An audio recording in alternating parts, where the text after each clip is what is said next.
고환율, 고물가, 고금리 시대가 이제 될 거란 이야기가 이제 뉴스에 나오고 있습니다. 총선 이후에 환율이 1375원까지 뛰었습니다. 이게 뭔가 싶을 정도인 거죠. 앞으로요, 우리는 더욱더 삶이 어려워진다라고 보고 대비하고 대응해야 되겠습니다. 그 대비하고 대응하는 해법이 뭐겠습니까? 저축입니다. 벌어들이는 돈이 아주 적다 하더라도 어떤 식으로든 돈을 모아야 됩니다. 내 손에 현금을 쥐고 있어야 된다는 겁니다. 그래야 삶을 안전하게 지킬 수 있습니다. 나와 나의 가족의 삶을 지키기 위해서 필요한 건 뭐다? 현금이다. 목숨줄이라고 생각하고 지내야 됩니다. 함부로 빚져서는 안 됩니다. 빚은 무서운 겁니다. 대출금리가 1% 2%밖에 안 되니까 거의 그냥 거저 빌리는 거나 다름없다 라고 얘기하면서 빚내라고 얘기하는 놈들은 전부 다 악마들입니다. 거의 가짜이고 사기꾼이죠. 빚내가지고 2% 3% 대출로 빚내가지고 수익을 8% 10% 내면 무려 6% 7%의 수익을 낼 수 있으니까 되게 요긴한 방법이다 라고 얘기하면서 빚지게 만들었습니다. 집값이 가만히 있으면 2배 3배 오르는데 너 20대고 30대라서 정부에서 나서서 1%대 대출해준다. 그러니까 살아. 이렇게 꼬드기는 그 말에 놀아나면 됩니까? 안 됩니까? 안 된다라는 겁니다. 지금 금리도 올라가고 물가도 올라가고 환율도 올라가면 한국의 경제가 어떻게 됩니까? 최악으로 이제 흘러가는 거죠. 그런 상황인데 빚까지 지면 어떻게 되겠습니까? 끝장나는 겁니다. 지금요 정말 정신 바짝 차리고 살아야 됩니다. 함부로 욕심부려서는 안 된다라는 겁니다. 지금은요 한번 중산층에서 하층민으로 전락하고 나면 다시 중산층으로 올라갈 수 없는 세상이다 라고 봐야 됩니다. 빚지면요 거의 다 그 빚의 무게에 짓눌려서 죽을 때까지 그 빚의 노예가 되어서 산다라는 겁니다. 앞으로 어떻게 살겠습니까? 희망이 없는 사회다 라고 많은 사람들이 얘기합니다. 희망이 없으면 어떻게 됩니까? 그냥 오늘 그냥 먹고 죽자. 이제 술 진탕 마시고 쓰러지고 그냥 다음날 몽롱한 정신에 또 깨어서 숙취 해소하느라고 하루 멍 때리고 그냥 이렇게 살아간다라는 겁니다. 이런 삶이 괜찮은 삶일 수 있겠습니까? 괜찮은 삶일 수 없죠. 매우 우울하고 매우 지저분하고 매우 참혹한 현실이 될 겁니다. 그러니까 앞으로 기대도 없고 희망도 없고 뭐 어떻게 살라고 하겠습니까? 에이 몰라 나 몰라 그냥 배째 이러는 거죠. 지금 한국은행은 기준금리를 3.5%로 10번 연속 동결 했습니다. 뭐 내려야 된다라고 떠들어대는 개소리 하는 놈들도 있는데요. 미친놈들이죠. 내리는 게 아니고 올려야 됩니다. 3.75, 4.0, 4.5, 5.5 그 이상으로 올려야 됩니다. 근데 여러가지 이유 때문에 못 올리고 있죠. 하반기에 기준금리 인하가 불투명하다? 불투명한 게 아니라 금리 인하를 못하죠.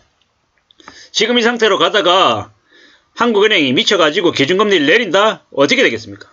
한국 경제 폭망합니다. 폭망합니다. 지금요 정부가 미쳐가지고 대출을 눈에 보이게 두드러지게 줄여야 되는데 못하고 있죠. 못하고 있습니다. 왜냐? 일할 만한 놈들을 앉혀야 되는데 꼭 윤석열이 꼭 지 같은 놈을 앉혀가지고 나라가 개막장으로 흘러가고 있습니다. 앞으로 어떻게 되겠습니까?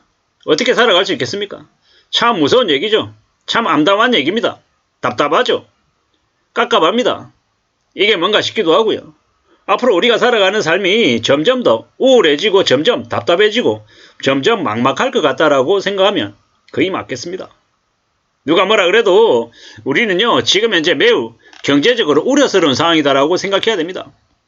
지금 물가가 감당이 안 되죠. 어처구니가 없습니다. 지금요 윤석열 정부 아래 제대로 된 관료 금리를 컨트롤하고 물가를 챙기고 환율을 관리하고 할 인재들이 없습니다. 관료들이 없습니다.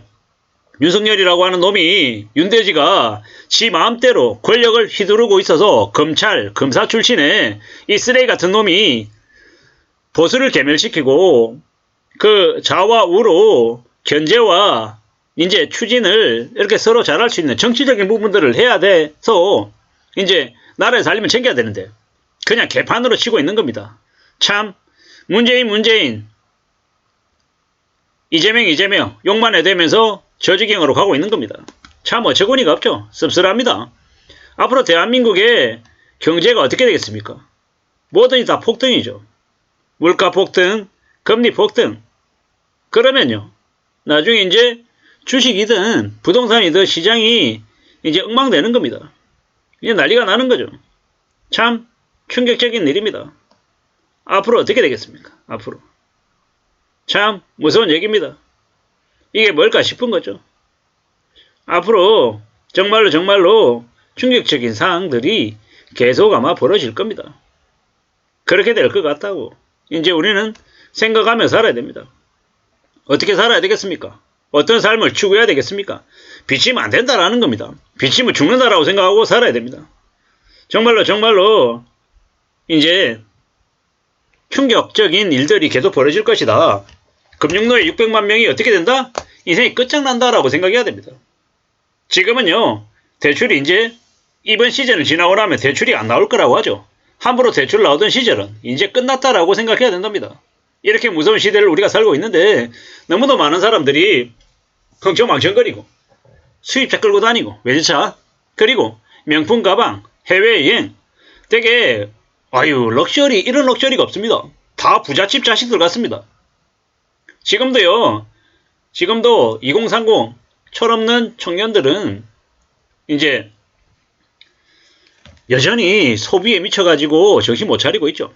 그들이 빚까지 지면 어떻게 됩니까? 인생이 나락으로 떨어지는 겁니다.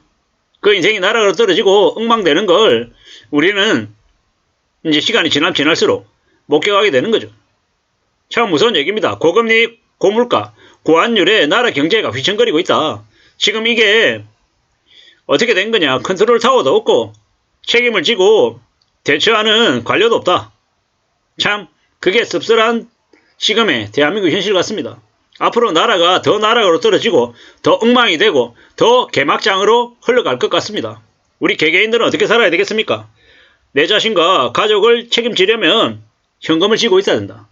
꼭 현금이 필요하다라는 말씀을 드립니다. 현금 말고는 기댈 데가 없다라고 생각하고 지내야 되겠습니다. 정말로 조심하며 지내야 됩니다. 앞으로 어떻게 살겠습니까? 어떻게 살아내야 되겠습니까? 이 험난하고 이 답답하고 이 암담한 현실을 그냥 어물쩍 넘길 수 있겠냐라는 겁니다. 참 무서운 현실입니다.